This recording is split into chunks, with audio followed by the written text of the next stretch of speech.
Hello everyone, I am Siddharthan. Currently, I am working as a generative AI engineer, and in the past few years, I have worked on roles like machine learning engineer and also like data scientist. And I worked on projects like building ML models, training it, and deploying all those sort of things. And recently, I'm more aligned to working on generative AI projects. So I thought that it would be a good time to make a video about this, as how I would do things and how I would learn AI if I start in 2025. So we know that so many things are happening, so many new things are coming up in the field of generative AI. And if you are someone who is in that path of learning about AI, or if you are just starting to learn about AI, so this video will be really helpful to you, where I'll break down to you on the different roles that's available in the market for someone who is into this AI field. So not just like non-coding, low-code kind of a thing, but more about like the art, programming, coding level of skills that you need, and what are all the domains and the concepts that you can focus on. So that's what I wanted to explain you today. And along with that, not just about machine learning topics, right? So when you're working as a machine learning engineer or a generative AI engineer, apart from this AI ML skills, you are also required to have some software engineering skills. It can be like how to use GitHub, and how to work on Docker deployment, all those things, right? So these are not per se core AI ML skill, but still you need this, like, as you can be full-fledged AI ML developer. And again, we have parts like cloud, which is often overlooked in terms of like AI and stuff. But here I'll explain you in detail what are all the exact things that you need, so that it would increase your chance of getting ahead if you like have all those skills. So that's the other thing that I want to discuss. And along with all these things, right, I wanted to give you a clear roadmap on how you can learn stuff, in which order you can learn, and how to work on projects and use cases, and how you can kind of showcase what you have worked on, so that it's easier for the hiring manager to look at it and really understand that this person knows about AI, and this person knows like what he or she is talking about. So these are the things that I wanted to cover, and let's get started. So these are the broad topics that we are going to discuss today. So first, about AI subdomains. So in this part, I'm not going to explain about like that, how machine learning is related, how deep learning is related, and so on. So I'm not going to do that. Rather, we are going to understand what are all the different roles and responsibilities that we have for an AI engineer in the market, right? So we have a machine learning engineer, we have a data scientist, we have Gen AI engineer, and so on. So we have all sorts of things. So usually in India, we don't have the clear separation of machine learning engineer does only these things, or data scientist does only these things. So we don't have that, but it's really important to understand the different roles, so that if you are interested in a specific role, so that you can look for those specific opportunities, right? Let's say if you're more into generative AI, you don't have to kind of look for a data scientist role. So those are like pretty different. So I'll try to explain you the different roles and responsibilities that we have, and what each of these roles would do. So I would give a brief explanation on that. And then if you are just starting to learn about AI, if you are new to programming stuff and so on, I'll give you a walkthrough on like what are all the Python topic you need, like what are all the exact topics that you need to focus on. So what we would do is, right, so when we start learning Python, we would spend a lot of time on a lot of programming concepts and principle, but we may not need that at that time. I mean, I'm not saying that that is not important, but the thing is you can do that later. But there are some basic concepts that you need to know in Python, and then you can start machine learning, right? Instead of like going all in on Python, just trying to put so much time into it. So that's not worth it. So rather, you can just focus on the things that you need to let's say build and train a model in order to work with the deep learning and generative AI. Once you understand that basics, and as you learn ML and deep learning and other stuff, and then you can go back anytime and kind of like learn more of these Python concepts. So that would be a better approach, so that your main focus is on the core ML, deep learning, Gen AI kind of concepts and programming paradigms. So that's what I will explain in this Python part. So first we will understand the different roles that we have, then what are all the basic Python needs that you need, so that you can start learning about machine learning, so that you can start working on machine learning use cases and projects.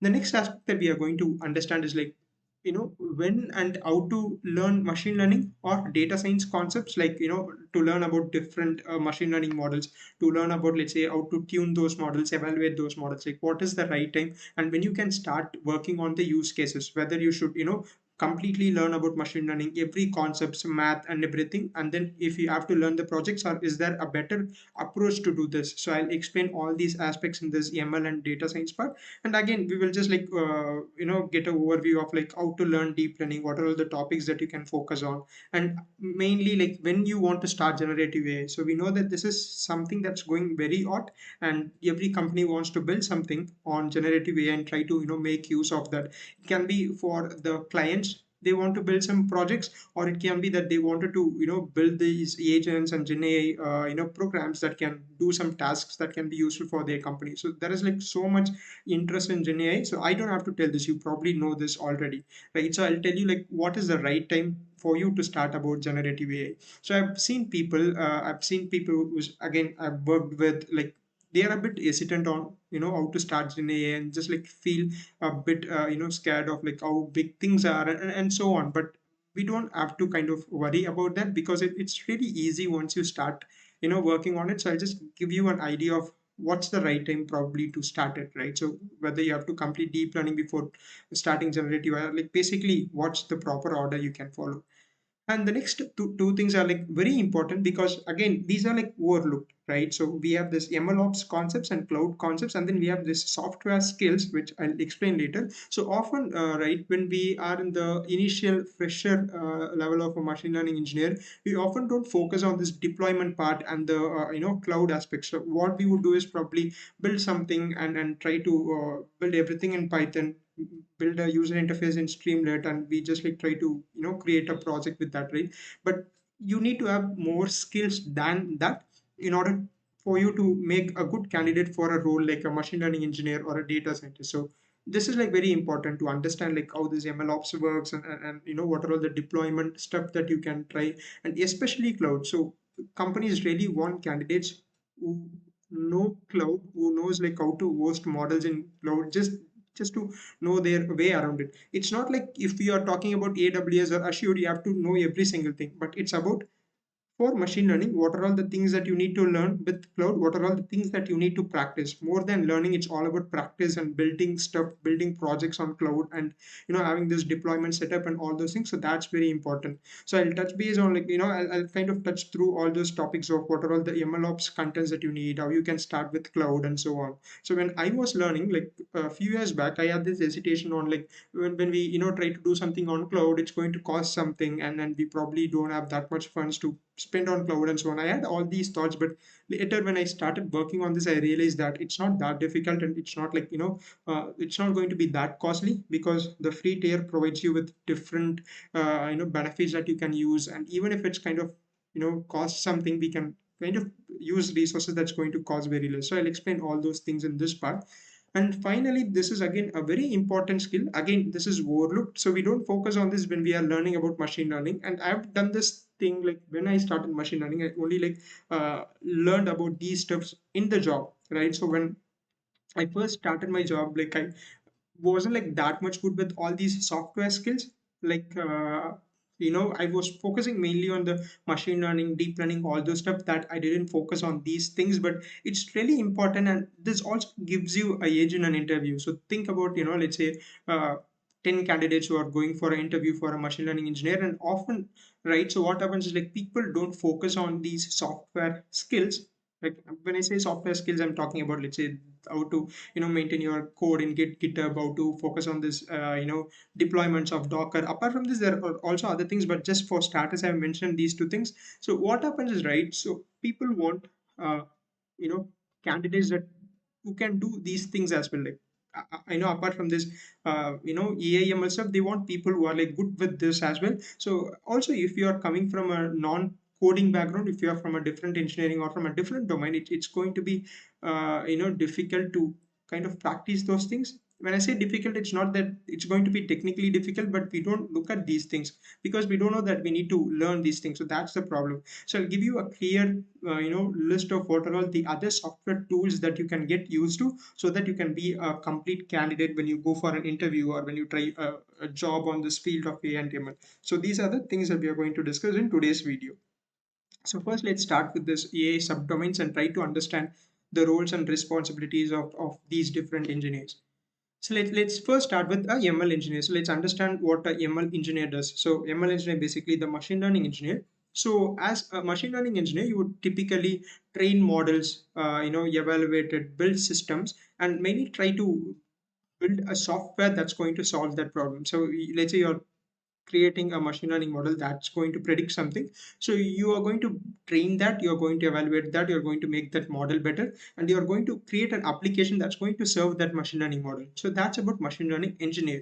What a data scientist does is like more of analytical side, where again a data scientist would also use machine learning models and maybe sometimes deep learning models, but the main aspect is for them is to try to find information, try to find insights from the data, right? So you can think about machine learning engineer as more on the development side, application development side, where data scientist is more of collecting that information, curating that insights, and providing that valuable insights to the company. So that's what a data scientist is. You can think about machine learning engineer as a role who bridges a gap between, let's say, data scientist and a software engineer. So that's how we can maybe think about it, just like an analogy, right? So that's the difference between what a ML engineer does and a data scientist does. There will be like machine learning engineer role will be development heavy, where data scientist role is mostly like you should have like good analytical skills, you should have like good statistical knowledge so that you can understand the data better and so on. So these are the core roles that we have, and along with these ML engineer and data scientist role, we have another core role which is the deep learning engineer role. So here again the focus is mainly on building neural networks, or building this convolutional neural networks, other neural networks, so that it's mainly focused on neural network. As the name suggests, it's about deep learning. And apart from this, you also have applied AI roles. So when I say applied, it's like you have computer vision engineer roles, where it's specific to building computer vision models, computer vision technologies and application. Or also you have like NLP things. So previously for NLP we use recurrent neural networks and other models, and everything was used. But in today's world, right, so generative AI has kind of captured that spot, where it's in every place, but it kind of started with that NLP applications. So deep learning engineer role is another one, and again this can have subdomains like computer vision and NLP and so on, right? And then we have generative AI engineer, which is like quite interesting, to be honest, and this is where I currently work in because I find this really interesting. So recently I could find myself working on building rack systems to build chatbots that use LLMs, and how you can build agents so that the agents that take action to build an autonomous system. So that's what generative AI engineer focus mainly on. And also not just about building those chatbots and RAG application, but how you're going to host the LLMs, whether you're going to host those LLMs locally, if you're going to put that on cloud, like how is that going to be, and what is the cost factor when it comes to having a local LLM or compared to using a OpenAI API and so on. So there is like all of these things that you need to consider. So always like think about not just building a code that runs, not just about a LLM that answers a question, but also how you're going to build that entire software. So that's really important. So that would be the role of a generative AI engineer, mainly focusing on the Gen AI large language model usage applications and systems. So that's what a generative AI engineer does. And then we have AI research scientist, where again this is more of like how you could again the understanding of your understanding of let's say a LLM or a machine learning engineer would be very high. It's like you focus on building these LLMs, not just using these. So if you think about a generative AI engineer, it's more of an applied role, where you're going to apply your skills and knowledge in order to build some system. But a research scientist is someone who kind of builds these LLMs, build these models, try to make better versions of these models and so on. So I kind of don't work in this particular domain, but if you are working on this, right, then again it's really good field, because like so many research and everything, if you're interested in that kind of stuff, you probably like would be interested in this. And I think often when you want to be a AI research engineer, AI research scientist, I think they would probably require you master's degree and so on. Again, it shouldn't be an hindrance. It shouldn't be that only if you complete masters in engineering then you can work as a AI research scientist. That shouldn't be the case. If you have the enough knowledge, you should be good with whatever you have kind of learned. It all comes down to skill rather than like what's the degree that you have completed. So if you're into this research kind of fields, you have to spend so much time on math. You need to understand the models like in and out so that you can build these models. So for me, it's like I'm a bit away from this. I'm more of a applied engineer kind of a guy. So, but these are the different roles that we have. So we have ML engineer, data scientist, deep learning engineer, and generative AI engineer. There are a few other stuffs as well, but these are the main things that we have currently. But the one thing here is right, it's often like we it won't be like when you are hired as a machine learning engineer you're going to do only machine learning stuff. So that's not going to be like that, because you may often get projects on data scientists, what a data scientist would do, right? Like a data science project where you get a data set from your company asking to try to find some insights or try to build a predictive model out of this and so on. So again, all these are kind of like interlinked right now. So there is like a kind of mix in the roles and responsibilities, especially in India, right? So it's not like you can just go and say that this is the one thing that I would do. I won't do, let's say, deep learning stuff. You cannot join as a machine learning engineer and say that I won't do deep learning stuff. So that's probably like not expected. So it's good to have this entire knowledge and try to be flexible. Again, if your focus is completely on generative AI, right? So in that case, it's also good to understand about these different roles, so that when you're going to the interview, let's say you're working already as a data scientist and you really want to get into the field of Gen AI and want to work on industry level projects, so there you can just like focus only on the job interviews that's mainly for generative AI engineer, rather than just like going and applying for all ML engineer, deep learning engineer role and so on. So rather you can just like be clear with the interviewer and say that this is what I need to work on. I just want to work on generative AI stuff and not on data science projects. So that should be doable as well. But again, it all comes down to what you want out of it, right? But in general, you should be flexible to work on other stuff as well. uh, just keep that in mind. If your focus is on generative AI, you can just say that this is the project that I'm interested in. But it's like when you are given a chance to try new thing, let's say that a person is working as a deep learning engineer and there suddenly comes up a chance for them to work as a generative AI engineer. It's a good thing, right? Because it's kind of like you're working on more advanced and things that are state of the art, so you have to take that role. So you cannot say that I don't want to work. You can say that, but the thing is we are losing something there. It's not like the company would definitely find someone else who is going to work on the generative AI engineer project. But if you lose that just because you are very new to that, then it's the loss is for us. So just keep good with all the skills, keep improving your skills with all the new things that are coming up, so you really get some good projects to work on. So these are the different roles that we have.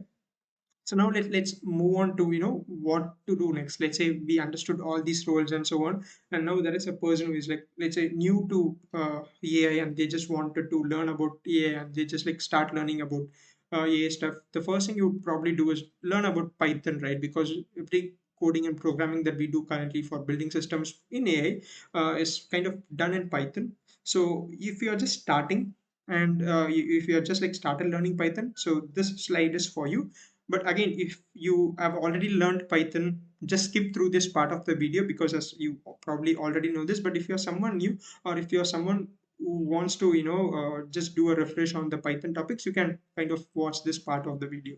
So let's say you are just starting about Python programming. These are the things that you can focus on. So let's say with just basic Python stuff, right? So how you would print statements, how you would give an input, and just very basic stuff. This is for someone who has not done anything in the programming side, right? So this is for those people, right?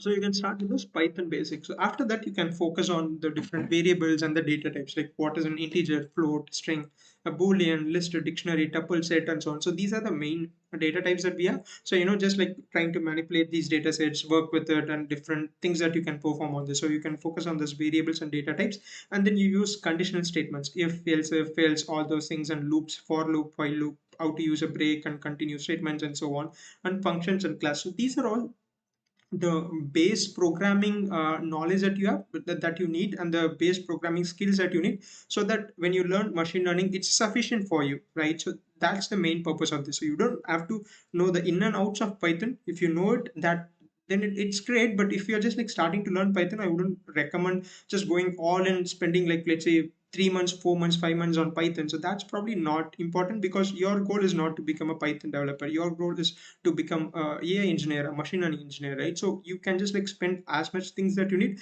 and later whenever you have time, you can just like focus on other Python concepts that you need. So you need this variables, data types, conditional statements, loops, function, and classes. Like these are the core things that you need to learn. And then we have pip and virtual environments, like how you would kind of use pip in order to install libraries, how you would create virtual environments, and more importantly how you can maintain the dependencies, like let's say you are working on this project, you wanted to deploy something. So more often than not you will get conflicts on the library versions and all those stuff. So like how you can handle those. So you just need to learn how to use pip and virtual environment in a better way. And then like file handling, like how you can read and write text files, CSV files, JSON files, and so on. So that's also pretty critical. And then exception handling, this is also again a very base thing that you need to build this try and except blocks, try catch part, and all these things comes under exception handling. And then so these are the core Python things that you would need, I would say. And then you have data processing modules. So these now everything is about modules. Let's say pandas, numpy, and matplotlib, which are mainly used for machine learning and data science stuff. Like how we are going to load the data, how we are going to process it, how we are going to build the model, and so on. So it's more of applied AI part. But until this exception handling, this is like pure Python, right? But you need this in order to move to the other parts of ML, to the programming part of ML. So learn until this part. But after like you complete until this let's say data processing modules, right, or even exception handling, anyway you are going to learn about data processing modules, pandas, numpy, matplotlib, when you start learning about ML. But as far as Python is concerned, make sure that you learn about all these things until like exception handling.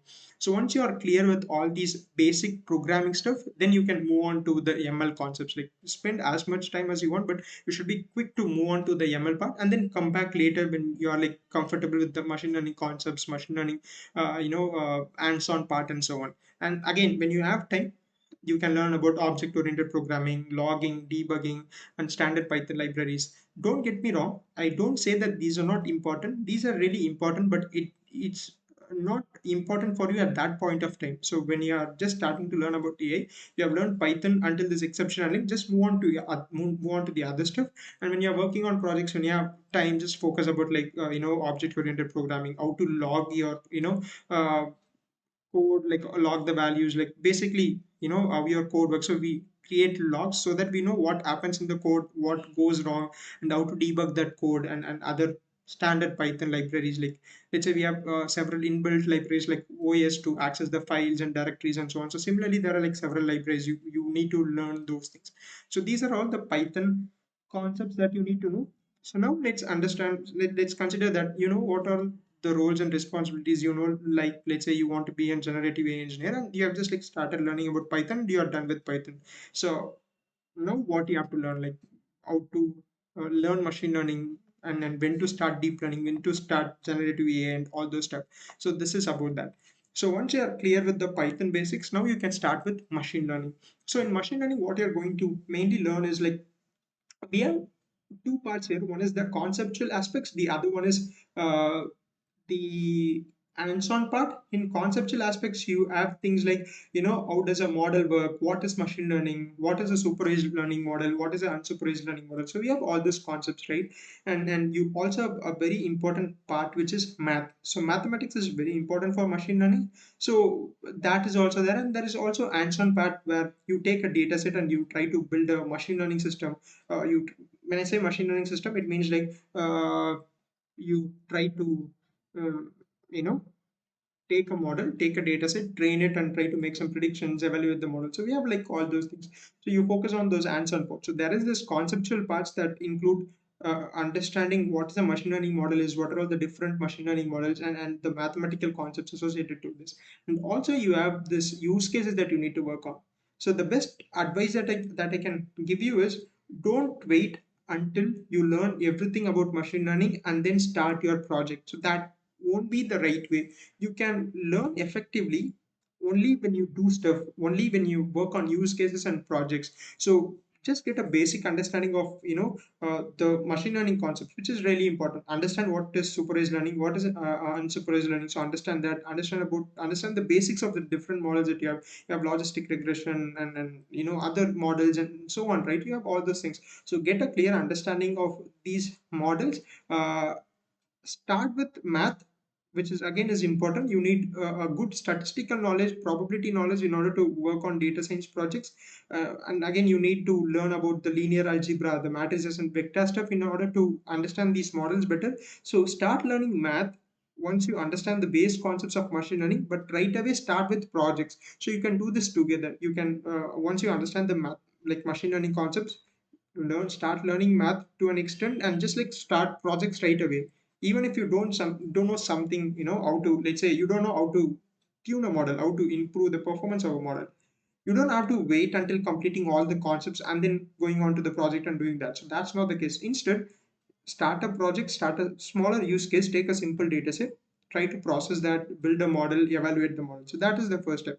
Again, learn some concepts, try to understand that better, and in the meantime, take another slightly complex data set. Now try to again process the data set, train the model, try to see how you can improve the model's performance and so on. So you need to repeatedly work on these several projects, which is very very important, along with these concepts that you are learning. Because finally, like, when it comes to the job, or something that you want to build, right, people want to understand what's the hands-on knowledge that you have, not just the technical conceptual knowledge, but also hands-on knowledge is very important. So when you have worked on several of these projects, right, your portfolio will really look good. You can put really like good projects that you have worked on in your resume, and that's going to work really well. So that's about machine learning. So let's say that you have understood the basics of machine learning, you have like learned about different stuff, let's say ML concepts, math. Let's say it won't be possible to complete math concepts completely before moving on to other stuff, because like there's so much vast things. So continue learning this math. Just don't wait until you have completed math completely, because there's no hard rule on this is this much math is enough for you. We can't say that. You would get to know that like once you start learning it.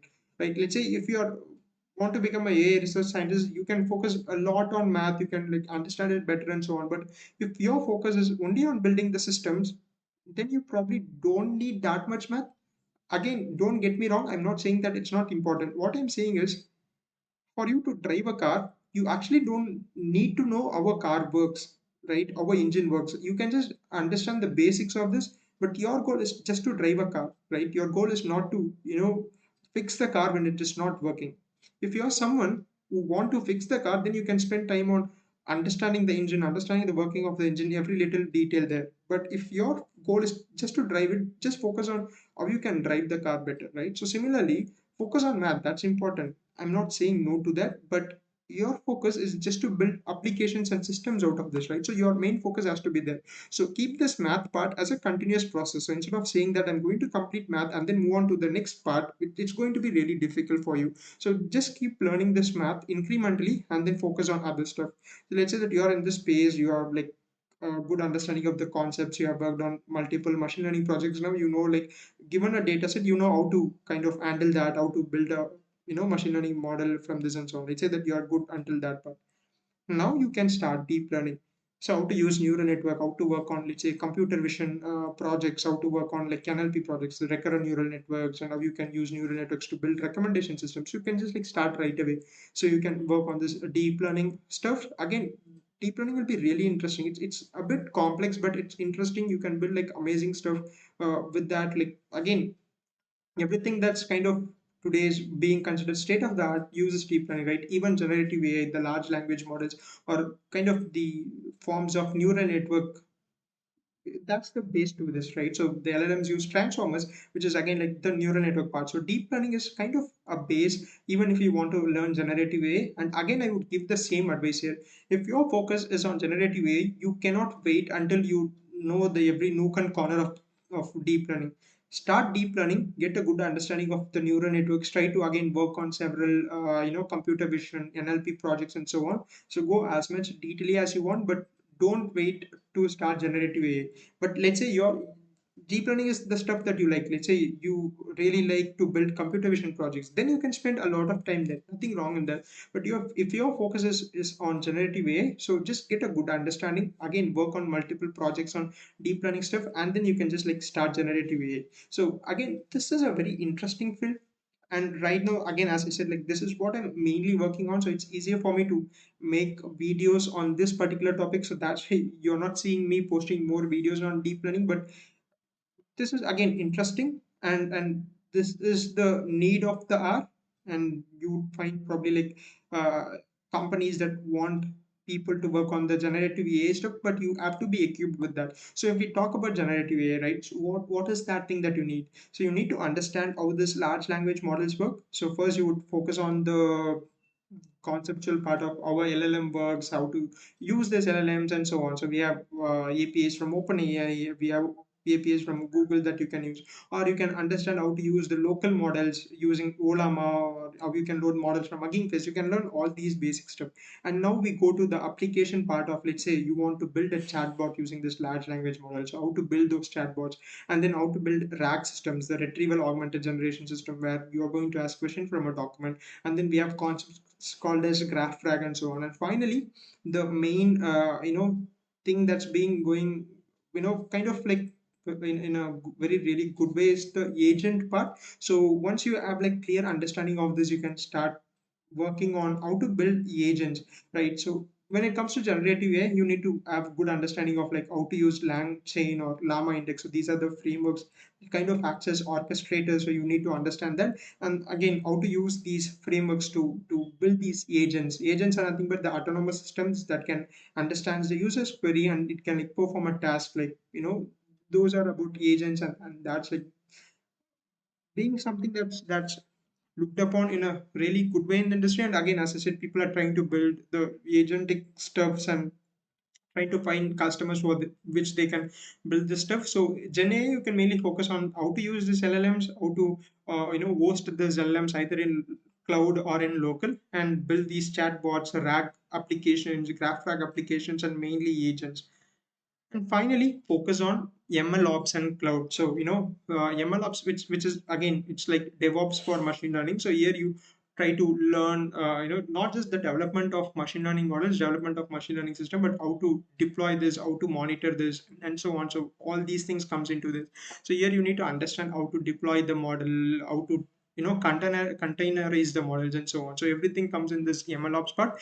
Again, you can learn about these once you have a very good understanding of deep learning and generative AI. So until machine learning part, everything should be like you should be focusing only on machine learning until until like halfway through of deep learning is what I would suggest. So I'm not saying that this is the right way, but this is my suggestion. In my experience, I'm telling you, just focus machine learning completely. Start with deep learning to an extent till you're confident with the deep learning application, when you can say that if I'm given a computer vision task, I can do that. So once you reach a point, you don't have to spend a lot of time there. Again, you have to incrementally learn all these concepts now. So keep learning about deep learning, but again, start with generative AI and keep learning this. And in the meantime, also understand how to do this ML ops, how to host LLMs, and all these things. And again, this is the perfect time probably for you to understand about the cloud aspects of AI, right? So how to host the models. If you are building a machine learning systems, like how you can host this. Let's say you are building a diabetes prediction system. Now, how we are going to host this? When I say host this, it means like how we are going to serve this. Like we are completely in the back end. So far, we are in the back end, right? Back end in the sense we write the code, we pass a data as a list, we get the prediction. But in the real world, people doesn't see this, right? So they would see a fancy website user interface. Yeah, they would type something and get a result back, or they would use a mobile phone, try to put something and try to get the result back. So something like this, right? So this is the front end part of this, and we are mainly working on the back end. So how we are going to build this in such a way that the user interface is going to use that. So for that, you need to understand about APIs, all those stuff, and again how we are going to host the models and so on. So this would be a good part. So once you have a clear knowledge of ML deep learning, and you have started, even when you have a good knowledge of deep learning, you can start about ML ops and cloud, about model deployment and the cloud aspects. Again, even let's say you have waited till generative AI, even after that you can learn about this ML ops and cloud stuff as well. But this is also very important. So this would be a differentiator when, let's say, there are two candidates who knows about all these things, who also knows about this deployment cloud stuff. So this is like a really good skill to have. And again, as I'm telling repeatedly, you have to work on projects, right, in all these phases, not just about machine learning. As I mentioned, whenever you are learning deep learning, whenever you are learning generative AI as well, and even for ML ops and cloud, you have to work on a lot of projects. So I cannot stress this more, because this is like really important. Even when you're working on generative AI, try to build some chatbots. Just learning about the conceptual aspects is not going to work, and just like you know writing some code on the notebook won't be a good approach. Rather, you need to build systems and build use cases that kind of looks promising. So you could find several of these uh, projects online. Please don't be feared to think that I don't know what to do. Please don't think that I don't know how this works, I don't know what to do when I get a error.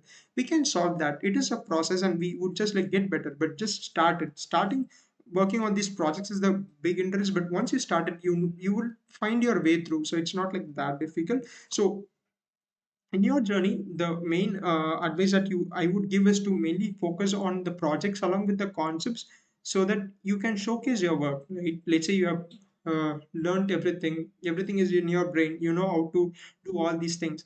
The problem is now how the interviewer is going to know that you know all these things, right? You need to kind of showcase your skills, right? That's why you need to work on these projects and showcase those projects. Let's say that you are active on LinkedIn, you have like a good network in LinkedIn. That's another thing that you need to do. That's not technical, but that's really important. So have a good network on LinkedIn. Try to post what your project is about, what you have completed, and so on. So I'm not saying that this is about one project. That's not the case. You have to do this multiple times. You have to get this several times to get that attraction, to get that reach that this person knows this stuff, so that when an HR is hiring, right, there is a good chance that they would go through your profile and get a confidence that this candidate knows something, right? So that's really important. So along with learning all these things, showcasing your skills is very very important. And when you do that, only you're going to give yourself a chance to get hired. I'm not saying that you go to an interview and you would just like do really well. I'm not saying that. I'm not doubting that. What I'm saying is that you need to find those interviews to attend. That's where showcasing your skills is important, right? So work on a lot of projects, build a good portfolio, put all these things on Instagram, some blogs or something, right? So that would be a good thing to do. And you can have some applications live as well. So you have, let's say, Streamlit, you have built some projects on Streamlit. You can have several tabs. Let's say you have worked on 5 projects, right? So what you can do is like Streamlit at free of cost allows you to host Python application, like smaller resources application. In each tab, each section of your app, you can have like several projects that you have worked on. And when you're going to the interview, you can just send them the link and they can see what you have done. That is more powerful than explaining that these are the projects that I've worked on. So this is like more powerful than that. So showcase your work. This is the important that I think that I wanted to share with you. So when you have some working application, working demo, show that to, let's say, the interviewer or someone of interest, right, who you want to work with. So now they get the confidence, they know that you have worked on this, and they probably would ask questions on like how you solve this problem, how you face this costing issue, and now you would have the answers because you have worked on several projects. So all I'm saying is that when you're learning machine learning, when you're learning deep learning or generative AI or even model deployment stuff, keep working on use cases and projects rather than just like plain code or conceptual aspects. So that's important. So this is a path that you can follow. Start with ML, deep learning. When you're halfway through, start with Gen AI, also do deep deployment. So once you're at this point, right, you have to do this learning process as a continuous process. Not this is like, it's not like you have, this is the place I've reached. So you never you could never reach that point in IT. It's like kind of a continuous learning process. And when you're at this point, you have to keep improving your skills, keep learning, keep working on use cases and so on, right? So this is the path that I would suggest you. And the last thing that I wanted to explain you about is like software skills, not really maybe AI ML skills, but what are all the other skills that you need so that you're like a complete AI engineer, right? Because it's not about building the models, it's also about building an application. Don't see this about building a machine learning model, training and evaluating the model. So when we learn about AI/ML, right? So we just focus on getting a data, so getting our hands on the data set, try to build the model, understand this, and do something. Or if you're working on a generative AI, we just like focus on how to use the LLM, how to create a chatbot, send a question, and get an answer. That's what we would focus on. But there's more to a ML engineer or AI engineer role that you need to understand. Apart from this AI/ML skills, to be honest, this is where these additional software skills comes into play. So you have Git, which is a version control tool. Some of you may know, some of you may not know this. Again, when I say this, like you have worked on this, right? So try to understand like how Git works, like what is GitHub, what is the difference, and basically Git is a version control tool. So think about it, right? Like let's say you are playing a game, and you have crossed 3 levels, and that game is saved, right? So when you go back, you can continue from that. So similarly, Git is a version control tool, so that's going to save whatever code you have written, and it's going to track your changes. So we call this as version control tools. So if you want to go back to the code that you have written 10 days back, you would you'll be able to track that. So this is like a very layman kind of explanation, but this is like all about Git. So it's a version control tool that helps you track your changes, track the progress that you have in your code, and so on. So GitHub is like where your code is hosted online and how you're going to collaborate with it. We probably won't use it a lot when we are just like starting to learn about this, but once you are in an industry, once you are joined in a company, it would be hard if you're not good with these skills. I'm not trying to scare you, but the thing is, even when you don't know that, when going into the industry you can learn that. I'm not saying that, but it's much better when you know all these things prior to joining a company. So that's my thing. And even you can put these as your skills in your resume, so that's going to be helpful as well. So understand like how to use GitHub, how to collaborate, and so on. So that's other thing. And the other aspect that I wanted to explain is using IDEs and notebooks. So when we learn, we focus only on notebooks. We focus only on writing code on Jupyter notebooks and Google Collaboratory. So I made this mistake of where I would mainly do my stuff in Jupyter notebook, or I mainly do stuff in my Google Collaboratory. I kind of didn't spend a lot of time working on IDEs. The IDE that I used to work on when I was learning is Spider, that comes with Anaconda. So later I kind of started using PyCharm, and it's important. It can be PyCharm, it can be VS Code, right? The IDE can be anything. I'm not saying that you should use PyCharm or VS Code. That's not it. But most of you might start with notebooks only. The Jupyters and Collabs is what we would start with, but it's very important to understand how to build this, or how to write these scripts in your IDEs, how to debug this, how to access the terminals from these tools, and how to how to write these terminal commands. So these are really important. So when you're learning, and even when you're working on projects, and when you're building applications, right? So let's say that you're building something on ML use case, and you're trying to deploy that on Streamlit, you definitely need a IDE to write that script, try to write those .py files, and try to write those better. And things will be much easier when you have tools like PyCharm. So the debugging is much better. I think Jupyter Notebooks also provides a debugger, but the PyCharm and these IDs debuggers are like much better, and it's easier for your use as well. So just use these IDs as well when you're using Jupyter notebooks. So mainly for data science applications, right? Data science project, we cannot use PyCharm that much because we need that interactive aspect. We need to see the output, like how the data changes in several steps. But when you're working on building an application, trying to write script, that's where your ID is going to be. So I'm not saying that one is better than the other. Jupyter Notebooks has some applications, PyCharm has some other applications. So you need to understand these two tools in order to work on those different tasks. And then this is not like, I would say it's like you don't have to go that much detailing, but it's a good skill to have. So just learn about some basic database stuff, like how you can connect to a database from Python, or some SQL queries would also be a good thing to have.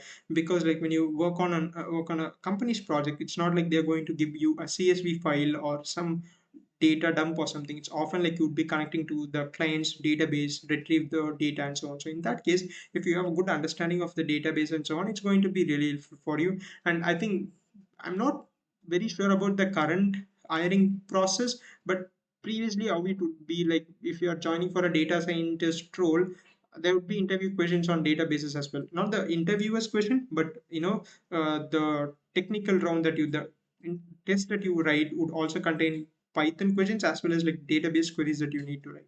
So it can be like useful in that approach as well. And again, as I said, like the cloud skills that you have, let's say you learn about AWS, Azure, Google Cloud Platform. It's not like you have to learn about all these three things. What I would suggest is like choose one of these: AWS, Azure, or GCP, preferably AWS or Azure. But if I'm learning, I would just start with AWS because most people use AWS. And the thing is, if you just are good with one cloud, right? If you know the conceptual aspects, if you understand the resources in one cloud, it's easier for you to use a different cloud. Let's say you understand what is a EC2 instance like is, and what serverless is in AWS, right? You can easily move to a different cloud like Azure, and you can build your applications there. Just focus on one cloud aspect. It's not like you have to learn AWS, Azure, and GCP. So that's not the case. Maybe focus on AWS alone or focus on Azure alone. Later, right, when you're joining a company, let's say you have learned everything in AWS, you know, like how to create EC2 instances, resources in AWS, but you don't know how to do these things in Azure. And you're going to an interview to a company, and that company uses, let's say, Azure. It's kind of not like they would tell you that we are using Azure, so we don't want a candidate who knows AWS and not Azure. They wouldn't do that. Even you can say that I know the concepts of AWS, how to create resources, how to build systems, and everything. So I can adapt to this. This is probably the right thing to say, and this is not like a wrong thing as well. This is what happens, right? So you don't have to know everything. Once you're good with one cloud, you can easily migrate to other stuffs as well, and then you will kind of get to know this when you try different clouds. So that's one thing. And then we have deployments, and Docker is a really helpful tool, especially when you are building applications. So uh, the main purpose of this is like building containers so that a particular application works the same way in every aspect. So let's say that you are building a project, you have installed some libraries and so on. Everything works perfectly in your machine, and let's say that you are sending this code to your friend, your project mate, to try the same, and suddenly they get a error. You don't know what to do. It says that some library version is mismatching and so on. You finally find out that the Python version is different or the library version is different. That has caused your application not to work. In order to, this is just a single example, but this is not the entire application of Docker. I'm just like giving you an example. This doesn't happen for AIML stuff as well. This happens like throughout the software projects that work on. So we often try to deploy stuff in Docker so that it's standard throughout, like, wherever you are running your application. So these are some of the important software skills that you need apart from this AIML stuff as well. So please focus on all these things. As I said, not after completing your entire ML, deep learning, generative AI stuff. So that's probably not advisable. All these should be learned like in a continuous process. When you're learning AML as well, like all these should be done together. It's not like I have to complete everything and then just move on. Just like whenever you find some time, these are like small aspects. Just try to focus on these things as well. Like how to deploy an application using Docker. Let's say that you have built an API that would find whether a person is having diabetes or not. So this API takes in the input of the patient details, and it's going to give you the prediction. Now you have built a API, right, in Python using fast API. Now how you can do the same, but Docker is this, right? How you can build a container using Docker. So that's a use case. When I say project, when I say use case, this is what I'm saying. It's not about learning just about Docker. What is Docker? What is a Docker container? Or what is a Docker image? So it's about how you can take this API that you have built, how you can containerize this, and you can do this. It's all about having that hands-on experience is what I'm talking about when I say project.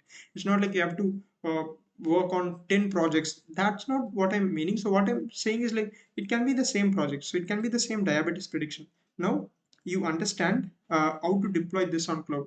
And in the next step, you are kind of working on making this as a container and then deploying this on cloud. So there are like different variations of these projects that you can try. So the main aspect is that you should have a good experience on working on these different aspects. That's what is important. So all these may seem a bit scary when you look at this together, but it's really interesting and it's really fun doing all these stuff, right? You would be facing roadblocks and all those stuff, but the fun that you get once you kind of solve that issue, that's like really amazing. And I'm not sure if I can say that, but this is what I feel. Working in a company on a project, AML projects are like much fun compared to like the actual learning that we do. Like working is really fun and all those things. So if you're just like struggling, if you're just like doesn't know, if you feel like it's like it feels like you're learning, and it's not kind of getting better, don't worry, you're actually doing progress. And when you land that job of your choice, when you start working, it's really fun. And your career will be like in a really good way, especially in this AIML field, as it's kind of going on a boom, and this AI wave and so on. So it's really fun to work on these aspects. So I hope that you get to work on all these aspects, and improve your skills. So I'll just like come back to this slide and just tell you what we have just learned in a quick recap. So first, we have understood the different roles. The main aspect is just to understand what's the expectation in the industry and what your interest is. That's very important. It's not like I want to join a job that pays more. That's not a good approach. Rather, how I have done these things is like what I've always done, like what I like to do. So I started learning about AI, and it really felt interesting. And then it didn't feel like work for me. It kind of, I could have the fun learning all this stuff, and I could have fun doing this work. When you do that, all the other things happen. The financial stuff, all these everything, other things would be taken care of, because when you enjoy what you do that work with your 100% effort, and you're definitely better in the work that you do, right? So other things will just focus, like automatically comes on. I'm not saying that money is not important. What I'm trying to say is like, don't try to focus on a job that pays more. Rather, try to find what is your interest and just keep working on that. Other things will just like automatically come to you. So that's my advice. I'm not like forcing anyone to do this. Again, it's just like what I felt and just like felt like sharing. So you need to understand this role, so that the main aspect of explaining this is like for you to understand what you like, so that you can choose that particular role.